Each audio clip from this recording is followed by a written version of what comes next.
chaque soir une histoire. Aujourd'hui, je vais vous raconter le buffle et l'oiseau. Il était une fois un buffle qui vivait dans l'eau. Il avait deux cornes magnifiques, bien rondes et bien pointues au bout. Elles brillaient dans le soleil. Sur la corne de gauche, tout en haut, était posé un petit oiseau, tout petit et tout jaune.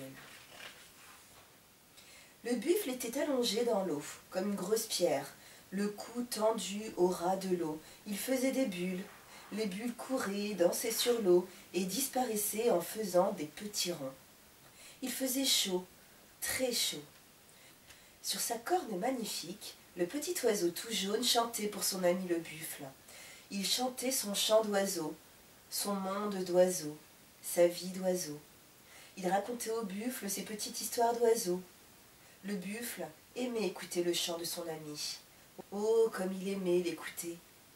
Il souriait avec tendresse, comme font les grands sages. Oh, comme il était bien! Ainsi passait la vie. Un jour, l'homme vient au bord de l'eau et appelle. « Viens, buffle, viens mon ami, on a du travail !» Le buffle immense sort de l'eau. L'eau ruisselle tout autour de lui. Le lac fait des vagues. L'oiseau s'envole et suit son ami le buffle dans le champ. Le buffle aime travailler. Plein d'ardeur, il s'avance. L'homme lui passe le harnais et le travail commence. Le buffle tire et l'homme travaille.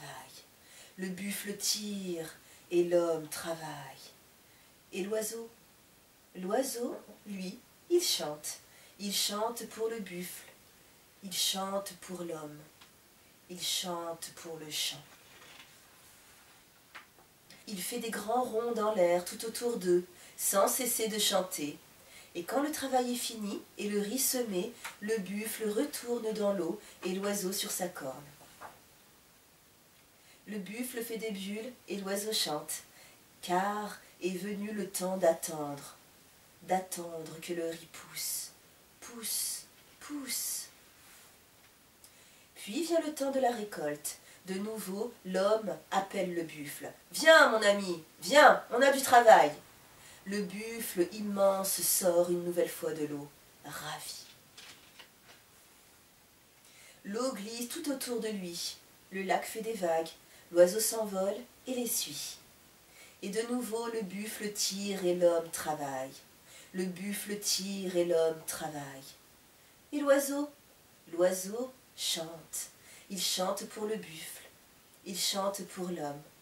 Il chante et il chante encore. Mais comme c'est le temps de la récolte, il picore aussi. Un grain par-ci, un grain par-là. « Et là !» dit l'homme. « Hé, l'oiseau, stop! Arrête-toi! Non mais dis donc !» Alors le buffle s'arrête de tirer. Il se retourne vers l'homme et dit « Non, l'homme, tu te trompes, il a le droit. »« Comment ça, il a le droit ?» Le buffle sourit avec tendresse, comme font les grands sages, et explique gentiment « Il a travaillé. »« Comment ça, il a travaillé ?» s'étonne l'homme. « Il a chanté, » dit le buffle. « Cela nous a aidés, n'est-ce pas? S'il n'avait pas chanté, je n'aurais pas tiré avec autant de légèreté. Et toi, aurais-tu semé avec autant de joie au cœur ?» L'homme baisse la tête. Le buffle attend. L'homme réfléchit, réfléchit. Il regarde en lui-même, écoute son cœur. Sa tête balance, de ci, de là. Et finalement il s'écrie « C'est vrai, je dois l'avouer, tu as raison. » Et c'est depuis ce jour que toujours l'homme donne une partie de sa récolte à l'oiseau.